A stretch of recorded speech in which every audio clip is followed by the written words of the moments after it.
The Department of Health reported a decline in firecracker-related injuries in the week leading up to New Year's Eve compared to last year. From December 21 to 30, 140 injuries were recorded nationwide, down 23% from the 182 cases reported during the same period in 2024. Children remain the most affected, accounting for 68% of victims, while adults make up the remaining 32%. The department identified five-star, Boga, and various unidentified firecrackers as the leading causes of injury. Jose R. Reyes Memorial Medical Center in Manila is on standby for a possible increase in firecracker-related injuries this year. For the latest, we have mobile journalist Merimon Reyes on the ground. Merimon, kumusta na ang sitwasyon dyan? Angela, hello, good morning, advanced Happy New Year. So far, despite na naka-code white lahat ng mga DOH hospital, especially dito sa Kamaynilaan, ngayon from December 21 until December 31 so far, dito sa Jose R. Reyes Memorial Medical Center, 15 fireworks-related injuries pa lang ang kanilang naitatala. And so far sa mga ito, hindi pa, so far mga minor pa lang naman daw yung mga injury. Meron lang isa pang, may isang case lang sa bilang na ito na kinailangang putulin yung dulo ng pinky finger. 12-year-old boy ito. And mabilis din naman daw na na-discharge ang bata at nabigyan din ito ng anti-tetanus shot. Ang inaasahan dito ng mga doktora, ang nasabi sa atin ni Dr. Cynthia Versosa, siya ang chairman ng Emergency Services Complex dito sa JRRMMC, around mamayang midnight, kasagsagan daw ng mga pagsisindi ng mga paputok at pagsalubong ng bagong taon, inaasahan yung pagdagsa ng mga pasyente. At karamihan sa mga kaso na to nanggagaling sa paggamit ng mga illegal na paputok. Merimon, may dedicated section ba or na additional manpower just for yung mga firecracker-related injuries? Kasi alam ko, tuloy-tuloy pa rin. Magkakaroon pa rin ng babantay nila yung mga heart, mga stroke, tapos meron yung pulmonary.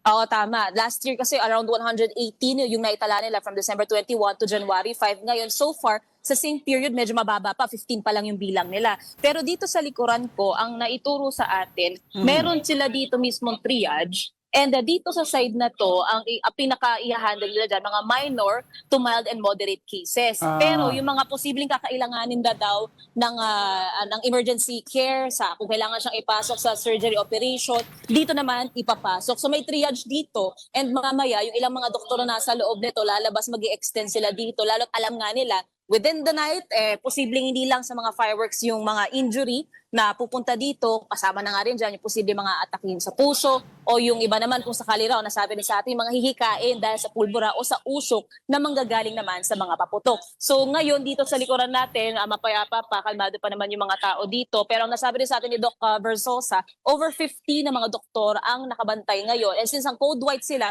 pag sinabi kasi yung code white, hindi naman daw dapat dito ma-alerto ang mga tao. Ang ibig sabihin lang daw nito, on high alert ang mga ospital sa kahit na anong casualty na mga aring lumabas mula sa mga mass gathering, sa mga celebration, tulad ngayon ng bagong taon. At ang ibig sabihin din ng code white, despite na 50 na yung naka-standby dito ng mga doktor, kapag kakailanganin para ng additional manpower, mabilis daw na makakapagpatawag pa sa ospital na ito.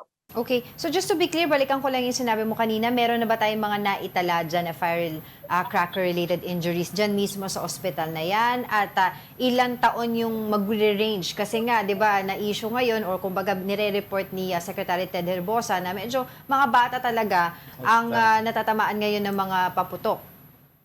Angela, 15 so far from December 21 hanggang sa araw na ito, 15, and karamihan sa mga ito 5-star at triangulo ang bilang ng mga injuries dito, 4, ang King Kong 3, ang Plapla, ang firework-related injuries na may kinalaman dito, 3, may mga unknown pyrotechnics, 2, yung sa Bawang, yung sa Quitis, yung sa Bin Laden, tig-iisang kaso ito. Pero so far, mga blast burn at no amputations pa, except lang doon sa kinailangan daw putulan yung dulo ng pinky ng 12-year-old boy. Karamihan sa mga ito, mga menor de edad. At ang kasama pa nga yung isa sa mga binabantayan nila dito is yung recovery naman ng 12-year-old na lalaki na kabilang doon sa siya, yung kaibigan niya kasi yung kalaro niya sa Tondo, yung namatay dahil doon sa paggamit daw ng piccolo at saka reportedly ng big triangle. Pero itong nasugatan lang, ang nangyari daw, merong natanggalan ng balat sa balikat. So nilinis, sinaksakan daw siya ng anti-tetanus shot, and then nilagyan ng dressing para makarecover yung balat. Ang binabantayan nila dito is kung maaari nang mailabas, ma-discharge ang bata o kaya ilipat na siya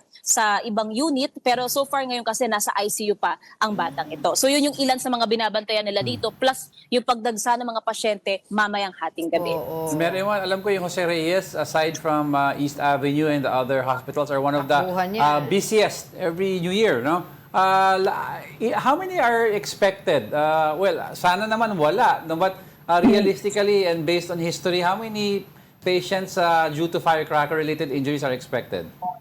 Sa nakuha kasi nating data, for example, 2019, Noon. 38 yung firework-related injuries. 2020, 19, yun nga, pandemic era, year pa yon. 2020, may 19 silang na-record na data. Pandemic. 2021, 10. 2022, 34 cases. 2023, 94 cases. Last year, 2024, 118 Wow. cases. So doon naglalaro ngayon yung numero. At ang sinasabi rin dito ni Dr. Versosa, kaya pinapaalalahanan niya, yung ibang hindi raw makakapunta sa mga ospital, ang reminder niya daw dito, habang hindi pa raw maihahatid, kumbaga kung anong rason man daw yun, kaya hindi pa raw maisugod sa ospital, linisin daw maigi yung sugat, takpan daw ito. At the soon as possible time, wag daw magiging kumpiyansa na okay na daw yung paglilinis, ihatid daw sa ospital para raw mabigyan agad ito ng medical attention. And ang binibigay pa ditong assurance din ng ni Dr. Versosa, masasagot naman daw ng PhilHealth yun. Kung wala daw PhilHealth yung pasyente, meron na i-enroll daw sila. At kung hindi naman, meron naman daw iba pang financial aid na maaaring i-process dito sa ospital. So doon nila tinatansya yung numero ng posibleng fireworks-related injuries for this year. Lalo pa, karamihan daw doon sa mga nagiging kaso nga, mga menor de edad and illegal fireworks ang pinaglalaroan ng mga ito. Okay. Marymon, kamusta naman yung room availability ng ospital na yan? Because hindi rin natin maiwasan, may iba pa tayo ibang binabantayan ng mga sakit. Ano? And of course, kamusta din yung emergency situation ngayon pa lang? Diyan, marami na bang nakapila because we passed by a certain hospital yesterday. Ang emergency room nila, siksikan na. Yesterday pa yon ha? Angela, ang nasabi din sa atin dito ni Doc Versosa, kumpleto raw lahat ng kakailanganing gamit at may designated space sila. Hindi pa naman nagkakaroon ng problema so far. Lalo pa pagdating naman doon sa mga medical personnel, over 50 yung mga nakaantabay. Siguro try nating makalapit. Nakasarado kasi yung pinto. Pero dito kasi, mahaba itong spot na to. Diyan yung isang area nga kung saan yung mga minor to mild and moderate, maaari nilang bigyan ng medical na atensyon. Dito sa loob, yung mga severe at saka yung mga kakailanganin ng emergency operations, surgical operations, dito yan. So far, wala pa naman sa ating naibabahagi na nagkakaroon sila ng problema dito. And magkakaalaman na lang din talaga sila mamayang kasagsagan ng pagsalubong ng bagong taon. Pero so far, ang assurance dito sa GRMMC, ready sila sa lahat ng casualties na maaaring ihatid dito sa ospital. Alright, maraming salamat. That was our mobile journalist, Marymon Reyes, reporting live from Jose R. Reyes Memorial Medical Center in Manila.